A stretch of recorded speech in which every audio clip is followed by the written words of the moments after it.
Ah, l'alcool, cette boisson du courage qu'on consomme depuis des milliers d'années. Je sais pourquoi beaucoup d'hommes introvertis ont besoin d'un verre ou deux avant d'aller en soirée, ça change votre personnalité, ça facilite le passage à l'action, finit les complexes, vous devenez instantanément plus sociable, beaucoup moins sensible à l'opinion des autres ainsi que celle des femmes.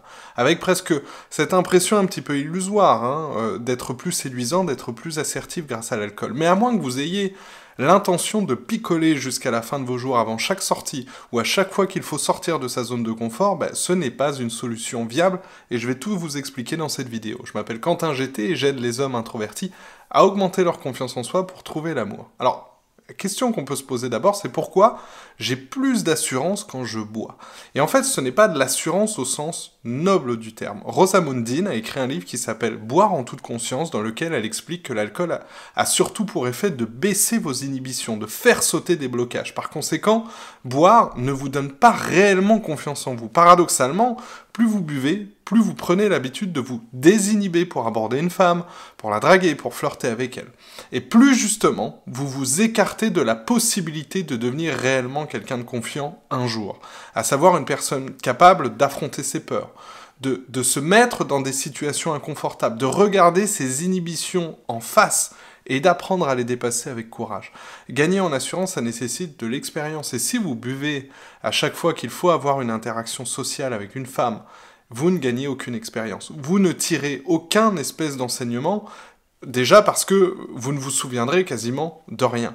Et en fait, c'est la même raison pour laquelle, vous savez, les hommes qui apprennent des phrases toutes faites et les récitent un petit peu mécaniquement quand ils sont en face d'une femme, stagnent généralement pendant des années. Tous ces hommes qui sont dans la communauté de la séduction et qui apprennent des techniques universelles ne changent pas, parce qu'ils ne travaillent pas sur les vrais bobos, ils ne travaillent pas sur la confiance en soi nécessaire pour justement, et durable, pour justement réussir à séduire une femme. Un homme séduisant, vous savez, l'est d'abord parce qu'il sait gérer les émotions négatives au lieu de les supprimer avec de l'alcool. Je répète, il sait gérer les émotions négatives au lieu de les réprimer. Je veux parler des émotions négatives qui apparaissent en cas de rejet notamment. Vous savez, la honte, la culpabilité, le jugement, d'accord ? Et c'est vrai qu'il est beaucoup plus facile de boire pour supprimer l'émotion de peur, d'anxiété que de la gérer. Par exemple, quand je vois une femme au loin qui m'intéresse et que mon pote me dit « Allez, elle t'a regardé, va la voir », tout de suite ça crée un affect négatif. On se dit « Oh là là, non, j'irai plus tard, je vais boire quelques verres de plus ». Idem pour le rejet. Quelqu'un qui a bu va facilement laisser glisser le rejet sur lui. Sauf que, un, je vous le disais, votre situation sentimentale n'évolue pas, et deux, lorsque, peut-être, grâce à l'alcool, vous allez réussir à coucher avec une femme ici et là, c'est une femme d'abord qui sera probablement aussi ivre que vous, parce que le mec bourré pour une fille sobre, c'est un red flag absolu, c'est niette. Sauf que votre anxiété, de toute façon, elle refera surface le lendemain, une fois que vous aurez décuvé. Donc bonjour l'ambiance au date que vous avez obtenu la veille avec une femme. Une fois qu'elle se rendra compte que le mec super extraverti qui balançait des vannes à la soirée la veille est en fait un gars super introverti et plutôt réservé, bon ça va pas le faire. Et vous aussi, vous allez probablement vous mordre les doigts d'avoir été inauthentique lors de la soirée.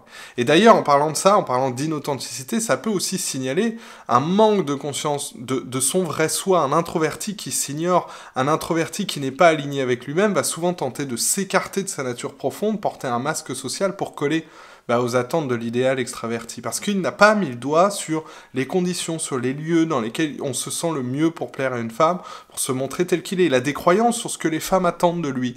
Plutôt quelqu'un de super charismatique, quelqu'un de très drôle, qui fait des blagues tout le temps, qui parle très fort, etc. D'accord ?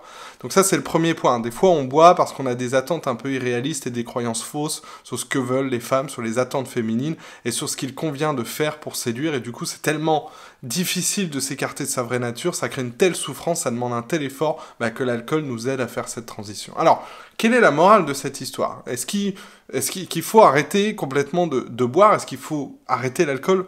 Pas forcément. La clé, comme toujours, c'est la modération. Moi, je me souviens d'un date passé avec une femme qui, au bout d'une demi-heure, une heure, a proposé qu'on reprenne un énième verre, et j'ai refusé en lui disant « Non, écoute, moi, j'ai assez bu pour ce soir, je veux rester lucide pour mieux te connaître. » Sa réaction, c'était vraiment, waouh, de la surprise.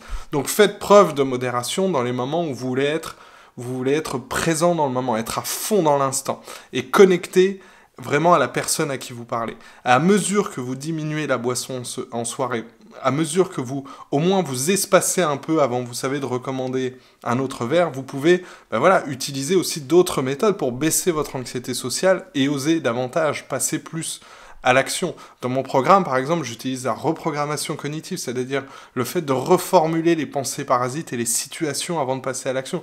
J'enseigne aussi le lâcher-prise, la visualisation positive. C'est toujours une bonne idée de projeter une image de soi-même avec de l'assurance, avec des résultats escomptés quand, par exemple, je vais parler à une femme. Je peux m'imaginer en train d'aborder une femme, faire le premier pas, de quoi j'ai l'air, comment je suis, comment je me tiens, comment est la fille en question, etc., etc. Voilà. J'espère que cette vidéo vous a plu. Si vous avez aimé, mettez un like, n'hésitez pas à partager ou mettre un commentaire. Je réponds quasiment à tous les commentaires. Si vous voulez aller plus loin et réussir à passer de l'ami au petit ami avec les femmes qui vous plaisent, allez voir les liens dans la description. Vous pourrez accéder à ma formation gratuite. Ça dure 45 minutes. C'est une vraie formation de développement personnel réservée pour les introvertis.